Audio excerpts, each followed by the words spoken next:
Mamma mia! Alors, salut les amis et bienvenue dans cette nouvelle vidéo dans NeuroCode. Mon nom est Jean-Marie, formateur et développeur.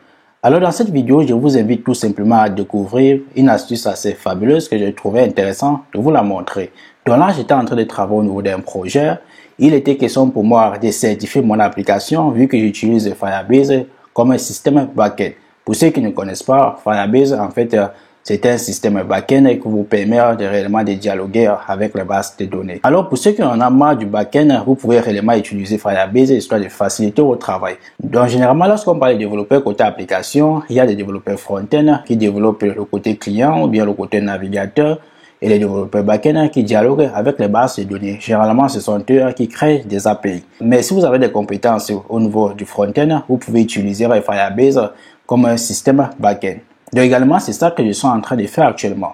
Donc j'ai eu à créer mon application au niveau de Firebase, j'ai eu à faire mes tests, tout cela fonctionnait bien, mais au niveau du déploiement, il a fallu que j'entre ces clés SSA1, si je prononce bien ce Michipichi. Donc généralement, lorsque vous créez votre application au niveau de Firebase, c'est là où vous spécifiez d'entrer le namespace, c'est-à-dire le package, le nom de votre application et entrer ces clés SSA1. Mais au cas où si vous ne l'entrez pas, il n'y a pas de problème, vu que c'est un début, vous allez créer votre application, faites vos tests et ainsi de suite. Mais au niveau du déploiement, cela va vous exiger en fait d'entrer cette clé. Alors réellement, cette clé-là va vous permettre de certifier votre application. C'est pareil pour ceux qui développent des applications natives, soit en utilisant Java ou Kotlin, ou bien d'autres Michipichi. Lorsque vous aurez terminé de développer votre application, il va falloir l'attribuer une clé. C'est ce qui va vous permettre de certifier votre application plus tard, la poster au niveau du Play Store ou bien du App Store et j'en passe. Donc pour ceux qui ne connaissent pas Firebase, il n'y a pas de problème. Dans cette vidéo, je vais vous montrer comment générer cette clé et je vais vous montrer comment créer votre premier projet avec Firebase. Donc là, on va cliquer ici sur Add Projet pour créer notre premier projet. Je peux l'appeler par exemple My Project. Là, je valide. Ici, si je descends, c'est coché, il n'y a pas de problème. Je vais continuer. On voit que j'ai la possibilité de créer un compte ou bien j'ai la possibilité d'utiliser le compte par défaut de Firebase. Donc, vu que c'est pas ce qui nous intéresse dans cette vidéo, on va utiliser le compte par défaut. On continue. Donc là, en passant un tout petit peu, Firebase est en train de créer notre projet pour nous. Donc là, c'est parfait. Là, on va cliquer sur Continue. On attend un tout petit peu. Et ça nous demande de choisir en fait le type d'application qu'on aimerait créer. De là, à ce niveau, on a iOS, on a Android et on a Web. Donc, si on veut créer une application iOS, on va cliquer ici. Si on veut créer une application Android, on va cliquer ici. Si on veut créer une application web, on va cliquer ici. Mais disons qu'on veut créer une application Android, ok? Donc là, je vais mettre le namespace. Réellement, le namespace, c'est ce qu'on appelle le package. Et pour ceux qui ont fait d'autres technologies, c'est réellement ce Michipichi qu'on appelle le namespace. Et puis, par exemple, au niveau de PHP, au niveau de C# et j'en passe, ok? Donc là, je vais mettre comme namespace à nous le code. Et là, à ce niveau, je vais mettre mon application, le nom de mon application. Et c'est à ce niveau qu'on demande d'entrer cette clé-là, SSA. Si vous remarquez bien, j'ai la possibilité d'ignorer ce Michipichi et de continuer vu que le bouton pour enregistrer notre application est actif. Mais le problème avec cette technique, c'est que lorsque vous allez finir de faire vos tests et ainsi de suite, au niveau du déploiement, vous serez obligé d'entrer cette clé. Donc moi, je vous recommande forcément de l'entrer directement lorsque vous créez votre application pour ne pas avoir de problèmes plus tard. Ok? Donc là, comment moi j'ai généré cette clé-là? Donc ici, venu au niveau de Google, si je rentre par exemple d'abord au niveau de mon terminal, si je rafraîchis, j'ai eu à taper ce Michipichi, c'est ce qui va me permettre de générer cette clé. Donc ce que je vais faire, je vais venir à ce niveau, je vais la copier et la coller. Ok? Donc là, c'est parfait, les gars. Donc, comme vous voyez, voilà ma clé qui est fonctionnelle. J'ai entré. Là, maintenant, je peux enregistrer mon application. Alors, comment j'ai eu à générer ce Michipichi? Donc, ici, arrivé au niveau de Google, j'ai tapé, comment générer une clé SSA sur Mac. Donc, quand j'ai cliqué, c'est descend à ce niveau. Ici, arrivé au niveau de Stack Overflow. Pour ceux qui ne savent pas, Stack Overflow, vraiment, c'est un forum assez mondial pour les développeurs.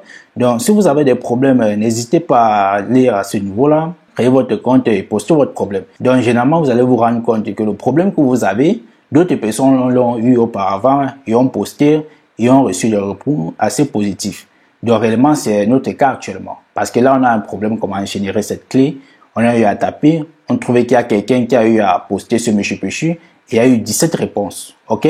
Donc là, si on clique On va voir comment se servir de la réponse d'une autre personne qui a eu à poster il y a cela quelques temps. Et on a eu à générer des réponses et on va se servir de cela pour résoudre notre problème. Donc, si j'essaie de traduire, il a eu à poser son problème. J'essaie de générer un clip, machin, ainsi de suite, comme vous pouvez le voir. Et il a eu 17 réponses. Donc, les gars, vraiment, n'hésitez pas à créer votre compte, vu que ça ne coûte rien. Vous pouvez venir créer votre compte depuis Google, ou bien depuis votre compte GitHub ou Facebook, et j'en passe, ok? Donc là, vous créez votre compte. Lorsque vous avez un problème, vous postez. Et croyez-moi, il y a tellement une grande communauté qui va réellement vous venir en aide. Et surtout, évitez de poster les questions en français. Donc, écrivez en anglais pour recevoir plus de réponses et ainsi de suite. Donc là, si on descend, je suis venu à ce niveau. Il dit que pour accéder au dossier du projet dans le terminal, si vous êtes sur Mac, vous pouvez taper sur Mishipishi. Si vous êtes sur Windows, vous pouvez taper sur Mishipishi. Donc, vu que moi, je suis sur Mac, je suis venu copier ce Mishipishi. Si je copie, je colle, vous voyez qu'en gros, c'est cette même clé-là. Si je valide, on aura le même résultat. OK? Et boum, les gars. Donc, si je pense à mes amis qui n'ont jamais entendu parler de Firebase, on va venir finir notre inscription. Donc là, je vais cliquer sur enregistrer notre contenu. Donc là, on enregistre notre application au niveau de Firebase. On doit télécharger ce fichier. Donc, si je clique, ça va télécharger ce fichier. On nous demande de venir au niveau de notre application et l'ajouter au niveau du dossier app. Donc, comme vous voyez, je vais l'ajouter au niveau du dossier app. C'est parfait. Et là, si on continue, je dois intégrer ces dépendances ici. Donc, je peux aller au niveau de Gradle. J'intègre ceci. Je vais au niveau des dépendances, Gradle, encore de build de Gradle. J'intègre ceci. OK? Et là, j'appuie sur synchroniser pour synchroniser les dépendances. Bon, si cela est fait, il n'y a pas de problème. Je peux maintenant continuer au niveau de la console et réellement commencer à coder mon application. Donc, comme vous pouvez le voir, on est dans le cloud avec Firebase, on a l'authentification, on a le stockage et plein d'autres Mishipishi. Par exemple, si c'est pas au niveau de l'authentification, je vais venir sur Get Starting.